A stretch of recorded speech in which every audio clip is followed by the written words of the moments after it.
자, 저희가 오늘 그 테스팅 수업 첫날인데, 테스팅 수업 이제 본격적으로 시작하기 전에, 간단하게 그 자격증 관련해서 좀 소개를 좀 하고요. 네, 여러분이 뭘 공부하는 건지, 어떤 걸 공부해야 되는지, 그거를 좀 확인한 다음에 이제 하도록 하겠습니다. 자, 저희가 이 테스팅 분야에서 보는 그 자격증으로는 여기 보이시는 ISTQB라고 하는 애를 많이 취득을 하거든요. 그래서 요거에 대한 소개를 간단하게 하겠습니다.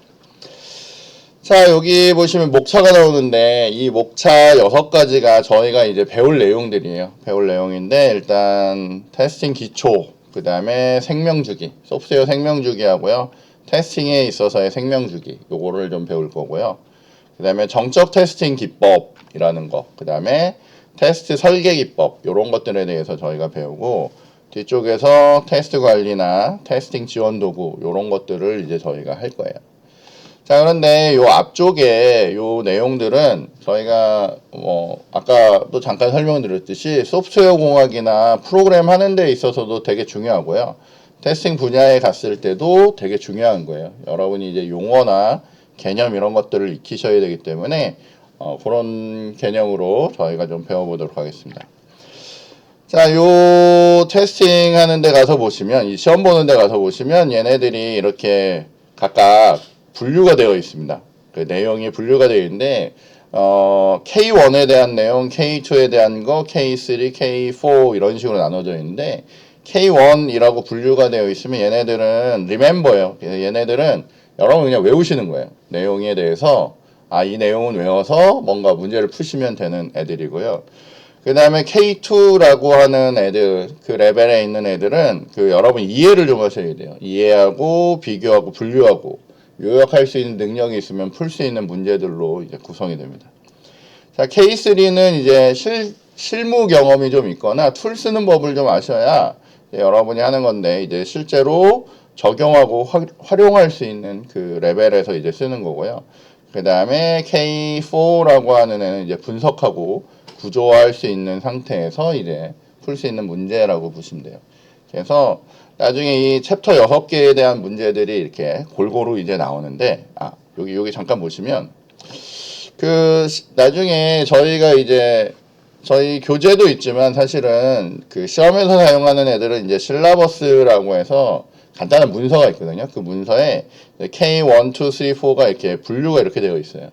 앞쪽에 보시면 이만큼씩, 이런 류의 문제들이 이만큼 되어 있고요. 뒤에 있는 K3나 K4는 거의 없습니다.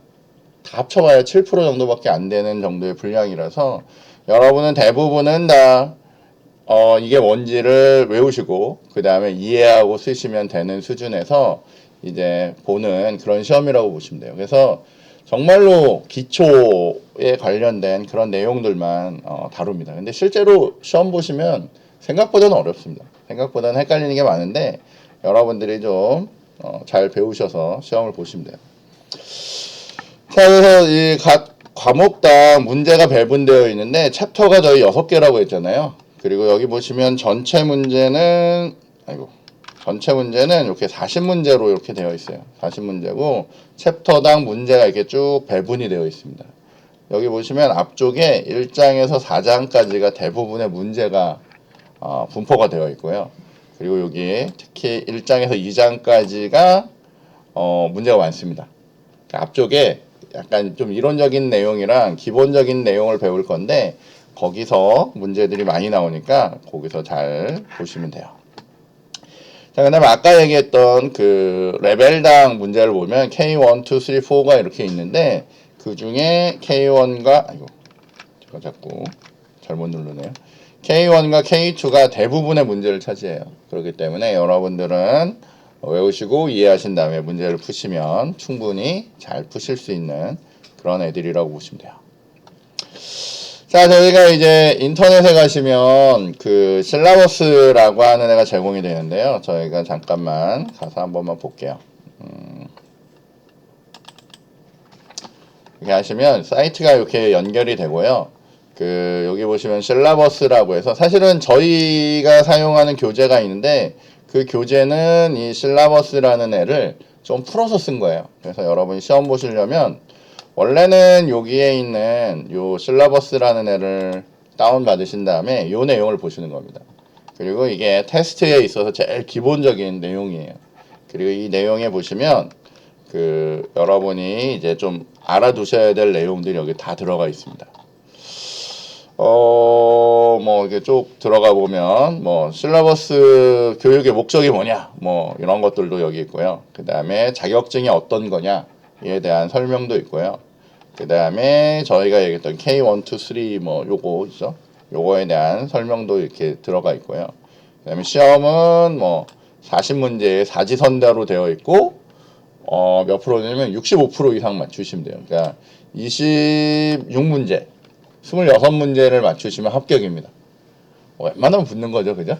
40개 중에 26개는 붙어야 되잖아요, 그죠? 근데 생각보다 이게 합격률이 그렇게 높지 않습니다. 근데 학생들은 되게 높아요. 저희 첫 해에 이거 지원할 학생들의 한 80%, 85% 정도는 다 이거 자격증 따왔거든요. 그러니까 좀 정상적으로 수업 들으시면 다 받으실 수 있습니다. 그래서 여러분이 하신다라고 보시면 돼요. 그 다음에 뭐 각종 이런 얘기들이 있고요. 자, 여기 잠깐 보면 각 장별로 1장부터 6장까지 내용이 있고요. 그거 하는데 소요되는 시간이에요. 여러분이 한 175분 정도 하면 테스팅 기초를 다 볼 수 있다라고 하는데 사실 그렇지 않습니다. 그거보다는 조금 더 시간을 투자하셔야 돼요. 왜냐하면 당장 여러분이 오늘 1장 수업을 들어보시면 알겠지만 용어가 굉장히 생소합니다. 여러분이 처음 듣는 용어도 많고요. 뭐 그러다 보니까 조금 시간이 좀 더 걸릴 수도 있는데 중요한 거는 이제 여러분이 뭘 해야 되냐면 이런 테스팅이라고 하는 분야나 이런 용어들에 대해서 자주 노출이 되셔야 돼요. 그래서 이 용어가 뭘 의미하는지 그걸 이해를 하시면 그리고 그 용어에 대한 뜻을 이해를 하셔야 얘가 뭘 하는 건지를 볼 수 있거든요. 그러니까 그런 것들을 좀 준비를 하셔야 돼요. 자, 어쨌건 각 장마다 이렇게 사용되는 시간이 있고요. 전체적으로 보면 16.7시간, 뭐 예를 들면 한 17시간 정도만 딱 집중해서 투자하면 여러분들은 이 시험을 볼 수 있다는 얘기예요. 근데 거의 저희는 한 학기를 배워도 나중에 보시면 잘 기억이 안 날 수도 있거든요. 어쨌건 여러분들이 좀 집중해서 들으시고 이런 내용들 진행한다라고 보시면 될 것 같습니다.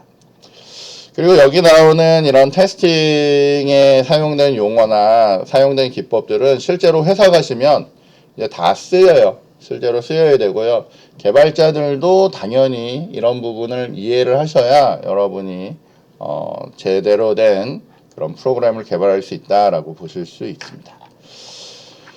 자, 그다음 여기 들어가시면 이제 실제 내용이 시작될 때 앞쪽에 이런 식의 여러 가지 용어가 나옵니다.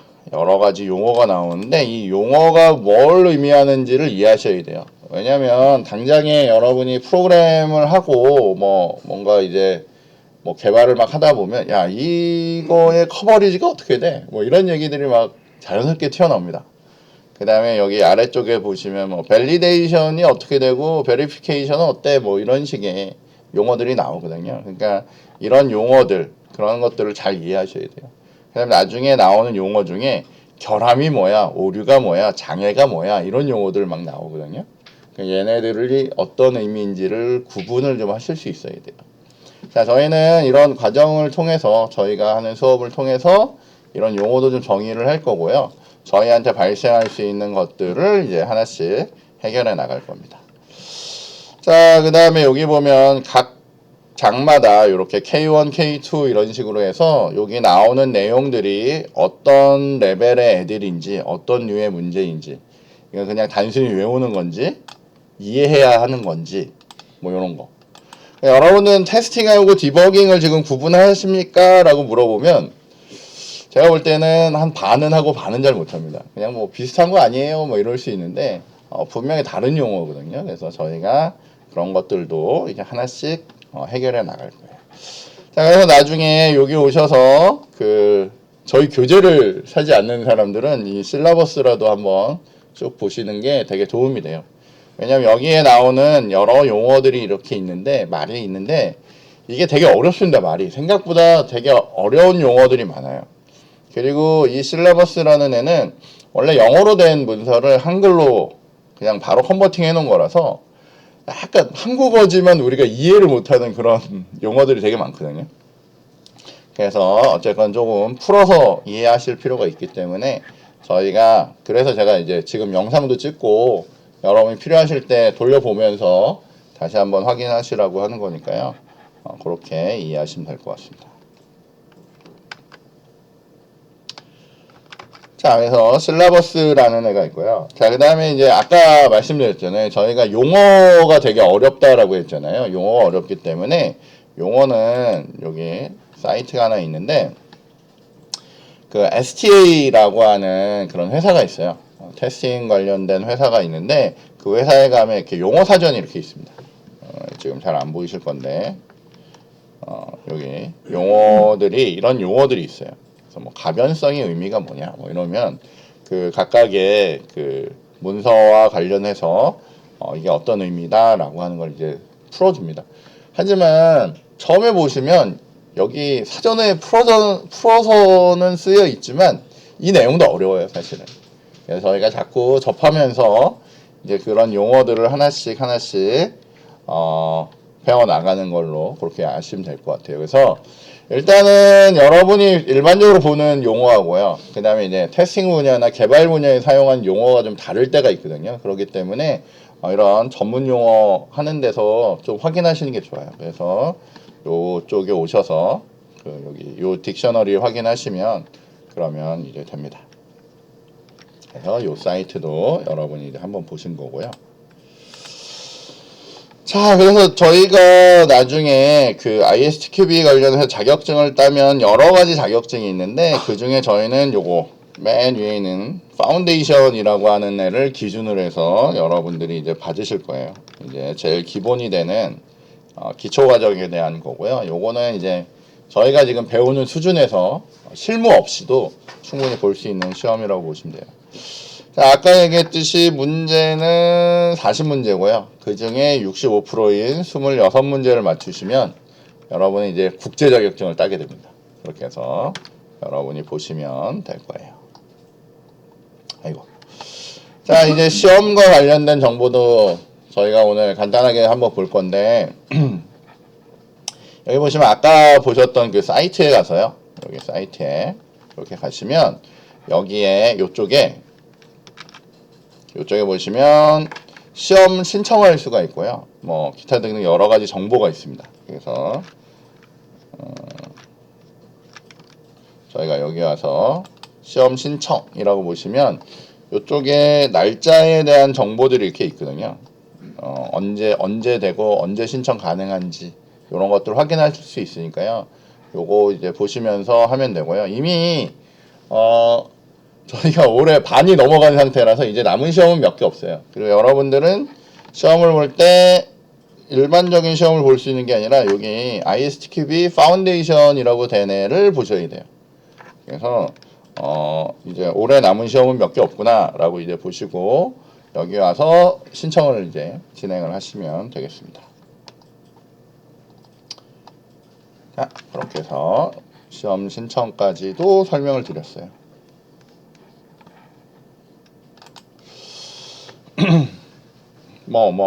시험 신청 이런 거는 여러분이 그냥 알아서 하시면 되겠고요. 시험 준비물이나 이런 것도 여러분 사이트 가시면 거기 다 적혀 있으니까 그런 거 보시고 이제 지원을 하시면 됩니다. 자, 요거랑 관련된 몇 가지 정보를 같이 붙여놨는데 나중에 PPT 보시고 여러분이 가서 보시면 되겠고요. 저는 그냥 간단하게만 좀 보여드릴게요. 일단 시험 일정은 아까 거기는 이제 시험을 신청하는 곳이고요. 여기 보시면 제가 지금 보여드리는 여기가 그 연간 일정표가 나와요. 이 중에 여러분들은 요거 ISTQB하고 CTFL이라고 된 파운데이션으로 된 요거를 여러분이 보시면 돼요. 시험은 여기 보듯이 한글로 된 시험이 있고요. 영어로 된 시험이 있어요. 그래서 그거 보시고요. 이제 지금은 이거는 1월 달부터 나온 거기 때문에 여러분들은 지금 월 이후로 저희가 지금 9월이니까 9월 이후로 해서 그 그 제공되는 시험을 이제 보셔야 되고 확인하시고 시험이 언제구나 확인하시고 실제는 아까 보셨던 그 사이트에서 신청을 하시면 됩니다. 그러면 이제 서울에 있는 모처에서 이제 시험을 보시는 거예요. 그렇게 해서 시험을 보시면 됩니다. 이제 시험 몇 개 안 남았어요. 어쨌건 그렇게 해서 시험 잘 보시면 되겠고 실러버스는 아까 보여드렸던 그 같은 내용이기 때문에 그냥 보시면 되겠고요. ISTQB가 뭔지 이런 것들에 대해서 궁금하시면 그 여기도 연결되어 있는 사이트에 이동을 하셔가지고요. 여기 보시면 이 국제 자격증이 어떤 건지 그리고 몇 개 나라에서 쓰고 있는지 그다음에 자격증 종류가 이게 무슨 시험인지 그죠? 그런 것들에 대해서 이제 쭉 기술이 되어 있으니까 한번 보시고 이거 딸만하다 그러면 한번 도전해서 요번 학기 안에 자격증을 좀 받아 놓으시는 게 좋습니다. 이제 회사 갈 때 가끔 제가 설명드리긴 하지만 그 요즘 QA나 이런 직종도 되게 중요하고 적어도 이제 프로젝트 들어갈 때 그 특정 인원들이 필요하거든요. 그래서 그 인원들 그런 자격증이 있는 인원들을 많이 뽑습니다. 그렇기 때문에 여러분들이 준비를 하시면 좋을 것 같아요. 그리고 저희 나라에서 그 하고 있는 KSTQB라고 하는 애도 있는데 이것도 ISTQB랑 같은 그런 것들이거든요. 그래서 여기 보시면 학습 자료실 이런 게 있어서 여기 오셔서 각종 정보를 받으시면 돼요. 지금은 간단하게 파운데이션만 보셨지만 여러분이 이제 전문가 과정도 있고요. 요즘에는 AI 그 테스터 과정도 있고 그렇기 때문에 자격증은 굉장히 여러 종류가 있습니다. 그래서 여러분들이 잘 준비해서 잘 보시면 될 것 같아요. 그래서 이렇게까지 해서 저희가 간단하게 자격증과 관련된 것들 올해 이제 진행되는 시험이랑 왜냐면 여러분이 이제 자격증이 이게 도대체 뭐야? 이걸 왜 따야 돼? 이런 고민들이 있을 수 있기 때문에 한번 요거 소개했고요. 저희는 어쨌건 저걸 따야 된다는 목표가 있기 때문에 지금부터 열심히 보시면서 공부를 하시면 될 것 같습니다. 그래서 맨 처음에 소개하는 내용은 여기까지 진행을 하는 걸로 하겠습니다.